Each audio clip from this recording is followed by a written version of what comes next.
आज हम आजाद नगर के 19 नंबर वार्ड के जो प्रत्याशी है सत्यवान पानू, जो कांग्रेस की टिकट से यहाँ चुनाव लड़ रहे हैं। मैं दिखाना चाहूंगा आज इन्होंने अपने जो कार्यकर्ता है, कैमरामैन से कहूंगा सभी के साथ आज इन्होंने बैठक भी है और लगातार सुबह से लेकर शाम तक वार्ड में लगातार जा रहे हैं और लोगों की, इससे पहले भी ये चुनाव लड़ चुके हैं और लगातार लोगों की समस्याओं को दूर करते आ रहे। तो ऐसे में हम सत्यवान पानू जी से बात करेंगे।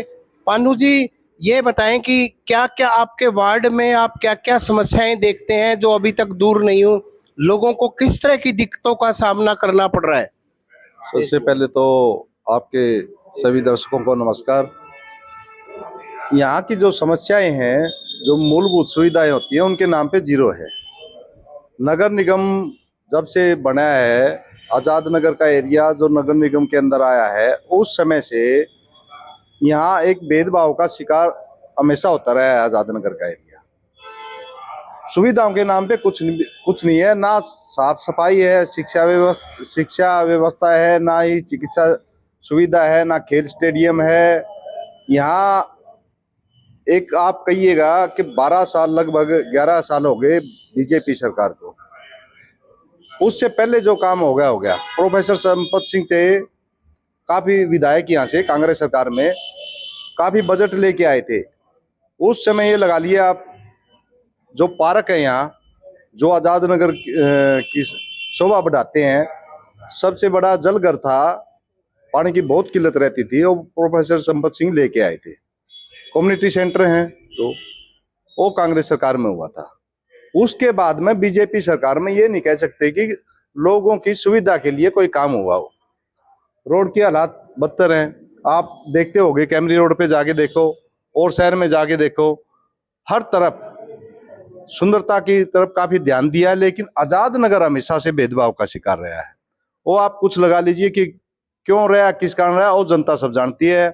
यहाँ पर ना तो किसी नुमाइंदे ने, ना मंत्री ने, ना एमएलए ने इस और कभी ध्यान नहीं दिया आजाद नगर की तरफ। अगर बात की जाए जो मुख्य रोड है नहर से लेके आगे तक, अगर बारिश की बात की जाए तो इस रोड की किस तरह की दशा होती है? सर, जब बारिश होती है उस टाइम आप किश्ती चला सकते हैं। यहाँ 4-4, 5-5 फुट पानी हो जाता है, लोगों का घर से निकलना दुर्लभ हो जाता है। हम कई बार इसकी गुहार लगा चुके हैं इसके लिए। यहाँ से जो बरसाती पानी की निकासी है कहीं नहीं है उसके लिए, और सिर्फ अभी सीवरेज के रास्ते से धीरे धीरे उसके साथ एक कैपेसिटी होती है सीवरेज की, उसी के रास्ते निकलता है। ये सबसे प्रमुखता की हमारी मांग है एक, कि यहाँ से बरसाती पानी के लिए, निकासी के लिए स्पेशल या तो इस नहर की तरफ ड्रेन लगती है, वहां तक यहाँ से आजाद नगर वहां तक जाए, या उस ड्रेन तक जाए जो गंगवा की साइड आगे राजगढ़ रोड की साइड ड्रेन पड़ती है। ये बहुत सबसे प्रायोरिटी पे लेने वाला काम है। लगभग 2 साल से हम धरने में बैठे हैं। एक डिस्पेंसरी चल रही है यहाँ, छोटे मकान में है, लाखों की आबादी है आजाद नगर में। उस चिकित्सा सुविधा के लिए भी हमने उसके लिए 2 साल धरने में बैठना पड़ा, उसके बावजूद भी आज तक कुछ नहीं हुआ। आवारा पशु हैं, बंदरों का आतंक है, बहुत बार गुहार लगा चुके हैं, ये इससे सारी जनता तकरीबन परेशान है। सफाई व्यवस्था लगा लो आप, उसके नाम पे जीरो है अभी तक। मैं कह रहा हूँ जो काम होने चाहिए उनमें से कुछ नहीं हुआ। ये सिर्फ एक छोटी मोटी बातें, जैसे लाइट लग गई पोल पे, खराब होगी 2-2 महीने और नहीं ठीक होती। राजगढ़ रोड का जो हालात देखते हो आप, सारा शहर का देख लो, वो आपको भेदभाव नजर आएगा। तो मैं नहीं लगता कि आज तक सरकार का इस ओर ध्यान रहा है या किसी नुमाइंदे का इस ओर ध्यान रहा है। जैसे आजाद नगर का एक एरिया बहुत बड़ा एरिया है, स्वास्थ्य को लेकर यहाँ एक बड़े हॉस्पिटल की लगातार मांग उठती रही है, तो ऐसे में धरना भी चला। तो क्या लगता है, लोगों ने यहाँ के मंत्री विधायकों को ज्ञापन भी सौंपे हैं, क्या आगे उसका लगा? सर, यहाँ जो भूतपूर्व सीएम थे, रह चुके हैं, वो सभी आए, नेता आए, अपोजिशन के नेता आए, पक्ष के भी कई नेता आए। लेकिन अगर नजरिया होता है ना सरकार का, तो सबसे पहले प्रायोरिटी पे लेके उसको धरना प्रदर्शन की जरूरत नहीं होती, अपने आप करवाने चाहिए इस तरह के काम। हमें ये समझ नहीं आती कि इसके लिए धरना क्यों लगाना पड़ता है। ये एक बहुत बड़ी डिमांड है, बीज बो दिया है, पौधा उगेगा, फल लगेगा, अब यहाँ करवाना पड़ेगा सरकार ने। हो सकता है लेट हो गया हो, चलो 2 साल धरना में बैठ के 1-2 साल और लग जाए, लेकिन ये एक बहुत बड़ी डिमांड बन चुकी है। खिलाड़ियों के लिए, बच्चों के लिए खेलने के लिए जगह नहीं है, सिर्फ मोबाइल बच गए हैं। घर पे मोबाइल पर तो खेल सकते हैं, गलियों में खेलने की जगह है ही नहीं। आज सभी जगह भीड़ भाड़ होगी, इतनी आबादी होगी, गाड़ी खड़ी करने के लिए जगह नहीं है, बच्चों के खेलने के लिए तो कहाँ जगह मिलेगी। तो एक खेल स्टेडियम की बहुत बड़ी जरूरत है। इतनी बड़ी जनता है, लाखों की आबादी है, सरकारी हॉस्पिटल होना चाहिए, सरकारी स्कूल भी होना चाहिए। यहाँ प्राइमरी स्कूल है मिनी सेक्रेटरीट कॉलोनी में, उसको अपग्रेडेशन उसकी हुई नहीं आज तक, होनी चाहिए। कम से कम मैट्रिक तक का तो कम से कम होना तो +2 तक का चाहिए, ताकि यहाँ से जो शुरुआती शिक्षा है वो सरकारी स्कूल से, बहुत सी जनता है बेचारी, गरीब काम कमेरे लोग हैं, वो प्राइवेट स्कूल में नहीं पढ़ा सकते, प्राइवेट हॉस्पिटल में इलाज नहीं करवा सकते, काफी खर्च है। तो इस तरह की काफी चीजें हैं। पानी का है, पीछे गर्मियों में बहुत बुरा हाल रहता है, टैंकरों से सप्लाई करनी पड़ती है। तो सरकार क्यों नहीं करती हो कि उस जगह एक प्रॉपर टैंकरों, क्यों टैंकर चलाने पड़े। उसके लिए सीवरेज है, सीवरेज का बदतर हालात है। यहाँ नवदीप कॉलोनी में से हमेशा आप नहर के नीचे नीचे जाओगे और देखोगे कॉलोनियां, या पीछे चंद्रलोक कॉलोनी की साइड खुले में शौच के लिए तो मना कर दिया सरकार ने, लेकिन वो खुले में शौच से भी बदतर है हालात है। वो सीवरेज से बाहर निकल गया तो वही बात होगी, खुले में शौच वाली बात होगी। तो इन चीजों का ध्यान तो रखना चाहिए उस चीज का। तो आप जैसे अब लगातार 19 वार्ड में जा रहे, लोगों से संपर्क कर जा रहे, कॉलोनियों में जा रहे, कैसा लोगों से रिस्पॉन्स मिल रहा है, क्योंकि आप पहले भी चुनाव लड़ चुके हैं। सर काफी रोष है लोगों में कि ये भेदभाव का मतलब शिकार हुआ है आजाद नगर। बदलाव चाहते हैं लोग सभी हमारे में, देखो सिर्फ डोर टू डोर करने लग रहे हैं, बहुत बड़ा समर्थन जनता का मिलने लग रहा है। सभी में ये है कि 2 तारीख का इंतजार है कि 2 तारीख कब आए, और में इसका जो उब चुके हैं, जनता परेशान है जो हालात से, उसका हम 2 तारीख का उसको बटन दबा के उसको मतलब बहुमत दे करके वो साबित करना चाहते हैं। काफी प्यार है, दुलार है जनता में, सब भाइयों का काफी भरपूर सहयोग मिल रहा है। बात करते हैं जी कांग्रेस पार्टी के जो कौन कौन बड़े लीडर आपके चुनाव प्रचार में लगातार साथ भी लगे हुए हैं, जो आपके साथ डोर टू डोर भी जैसे लगे हुए हैं, तो कौन कौन नेता जो लगातार आपके साथ जा रहे हैं।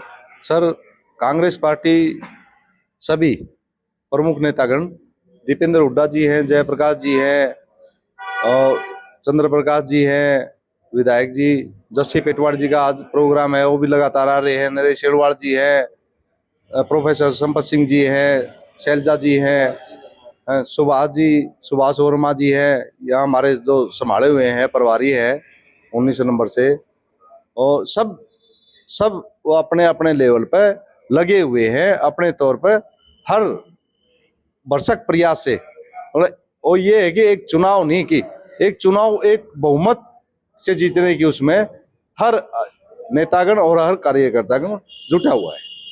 अगर बात की जाए जैसे प्रॉपर्टी आईडी, आप लोगों से मिलते हैं, आम घरों में भी जाते हैं, महिलाओं से मिलते हैं, बुजुर्ग महिलाओं से मिलते हैं, तो क्या देखते हैं कोई पेंशन की, प्रॉपर्टी आईडी की, या और कई तरह की जो दिक्कतें आती है, वो क्या क्या लोग आपके सामने रखते हैं। सर देखिए, आप पिछले 5 साल के दौरान देखिए, लोगों ने स्टार्टिंग में नगर निगम बना, प्रॉपर्टी आइडिया नहीं थी, आइडिया लोगों ने बनवाई, ठीक करवाई, लेकिन पीछे कोई कंपनी ने उसको ठेका दिया, और सारी अपने यासी कंपनी थी जो भी नाम से थी, उसने दोबारा से तकरीबन प्रॉपर्टियां में गड़बड़ कर दी।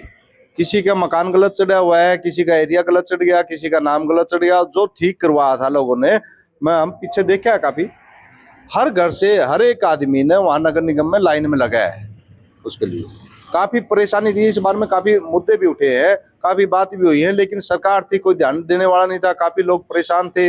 लोग हमेशा सुबह जाते थे, नंबर शाम तक नहीं आता था, लोगों को खूब नगर निगम में चक्कर कटवाए हैं हमेशा, उलझा के रखा है उसको, लेकिन वो पैसे की बर्बादी लगा लो आप। करोड़ों रुपए का ठेका था, सर्वे के नाम पर उनको ठेका दे दिया, पैसे खा के डका के चले गए, जनता परेशान। इस चीज से तो अगर इन चीजों का ही ध्यान होता तो इनको विरोध नहीं झेलना पड़ता। आज बहुत विरोध है जनता के पीछे। सत्यवान जी, जैसे कि अब आप लड़ रहे हैं और प्रतिनिधित्व जनता आपको दे देती है, तो आपने क्या विजन सोचा है 19 वार्ड के लिए? आप क्या क्या करना चाहते हैं जो यहाँ की जनता के लिए क्या क्या सुविधाएं उपलब्ध कराना चाहते हैं? सर देखो, प्रमुख जो जनता के लिए होनी चाहिए, पानी, सीवरेज, साफ सफाई, शिक्षा व्यवस्था, और आप लगा लीजिए खेल व्यवस्था, खेल का के तौर पे स्टेडियम हो जाए यहाँ। और सबसे बड़ा आतंक जो बंदरों ने मचा रखा है, आवारा पशु है, ये सारी चीजें ही हैं जो पेंडिंग है। नए सिरे से शुरू से ही मतलब एक शुरुआत लेकर के करेंगे इनको। काफी लाइनों में गड़बड़ है, पानी की लाइनों में है, जैसे एक्स्ट्रा से बिछाने की उम्मीद आज जरूरत है। एक पीछे का एरिया है कि जैसे पानी की उसमें स्पेशल लाइन जानी चाहिए जो दूर दराज की कॉलोनियां हैं। तो ये हमारे सारी चीजें उस जहन में है, उनको हम पूरा करवाने का भरसक प्रयास करेंगे। और जनता को उम्मीद भी है इस चीज की।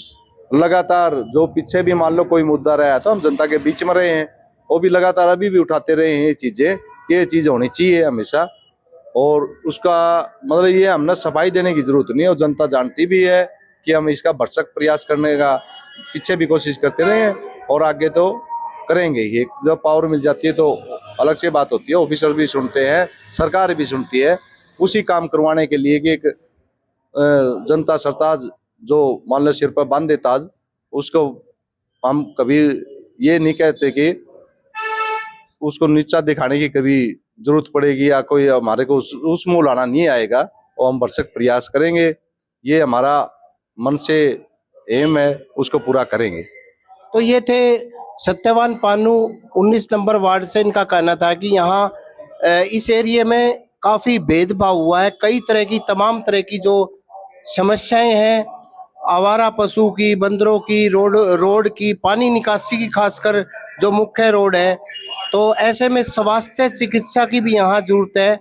उनका यही कहना था कि उन्हें जनता प्रतिनिधित्व दे देती है, तो जो इन्होंने बताया है सभी तरह की समस्याओं को सभी लोगों से मिलकर और अधिकारियों से, मंत्रियों से मिलकर दूर करवाने का प्रयास करेंगे। प्रवीण कुमार, हिसार।